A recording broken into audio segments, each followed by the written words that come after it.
pruebas, te miras en el espejo y piensas, ¿quién era yo cuando pensé que esto era genial?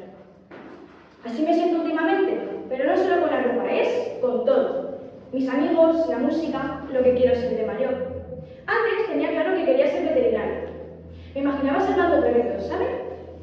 Pero ahora, no sé, veo vídeos de ciencias si quiero ser astronauta o ingeniera o diseñadora de videojuegos. Claro, eso sin mencionar que algunos días quiero mudarme a un pueblito perdido y abrir una cafetería con gatos. Mi madre me dice que es una etapa, que todos se sienten así.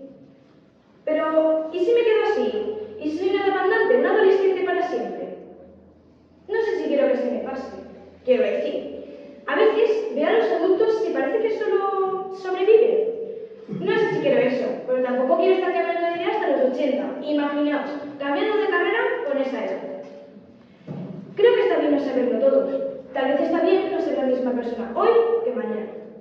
Tal vez es eso lo que hace que la vida sea tan divertida. Que tengas tantas opciones y sueños y cosas en las que puedas imaginar. Porque si no, ¿qué haría yo con mis días? Sí, creo que me gusta la idea de ser otra cantante. Al menos por ahora. Porque si el futuro es incierto, tal vez la vida se trata más de disfrutar del cambio que encontrar la respuesta. Y creo que por ahora eso está bastante bien.